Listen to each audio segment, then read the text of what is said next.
একই পরিবারের তিনজনের মৃতদেহ উদ্ধার ঘিরে চাঞ্চল্য ছড়িয়েছে বীরভূমের মোহাম্মদবাজার এলাকার ম্যানেজার পাড়ায়।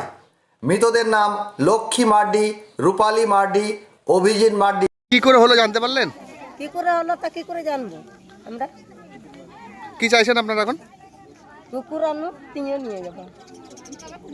কাকে কাকে মারা হয়েছে? যারা মেরেছে ওদেরকে যেন আমরা দেখতে পাই। কারা মেরেছে জানেন? সন্দেহ আছে কাউকে? সন্দেহ তো নাই, তা কি করে জানবো? তা না দেখাইলে কি করে জানবো? নিজে তাহলে মরে গেলছে, নিজে মরে গেলছে, নিজে করে মরে গেলছে।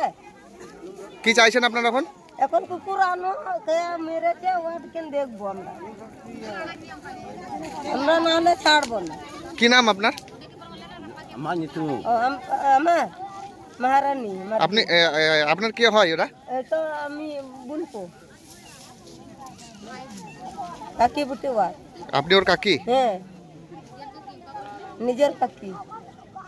কখন দেখলেন আপনারা? আমরা জানি না, ওর বৌমাটা বৌদি ওর ধান পুঁততে যেত আজকে দুনিয়া। ও বলছে অত বেলা হচ্ছে কই আসে না তার লিগে ও দাঁতনি করে এলো দুনিয়া। ও দেখে গেছে, আমরা জানি না। আমরা তো ভাত ভরে মাঠ যেতাম, তাহলে ওরা পড়েই থাকতো।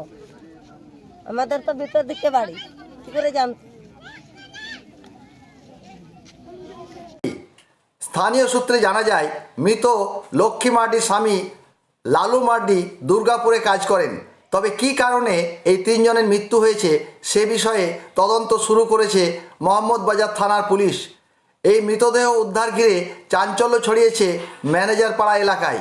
এই পরিস্থিতি সামাল দিতে ঘটনাস্থলে মোতায়েন করা হয়েছে মোহাম্মদবাজার থানার বিশাল পুলিশ বাহিনী। কর্তৃক ঘটনা, এর তো তদন্ত হওয়া দরকার। কি কারণে এই ঘটনাটা ঘটলো এটা তদন্ত পুরো পুলিশ। আপনি তো ভিতরে গেছিলেন? একজন মহিলা, দুজন বাচ্চার বডি এখানে দেখতে পাওয়া গেছে রক্তাক্ত অবস্থায়। পুলিশ এসছে, স্থানীয় থানার আইসি এসছে। আমরা এর পিছনে অন্যরকম রহস্য করছি। এটা তো দেউচা পাঁচামি কোলবল এলাকার ঘটনা, সেই জন্য এই ঘটনার পিছনে কি আছে তদন্ত হোক। যতক্ষণ পর্যন্ত তদন্ত না হবে আমরা আমাদের লড়াই করব। আমরা পুলিশ প্রশাসন বাকিদের জন্য অপেক্ষা করব। কি দেখলেন ভিতরে গিয়ে? ভিতরে মা রক্তাক্ত অবস্থায় পড়ে আছে, দুটো বাচ্চা আছে। এত প্যাথেটিক ব্যাপার, একটা ছোট বাচ্চা সে রক্তাক্ত অবস্থায় খাটিয়ার পাশে পড়ে আছে।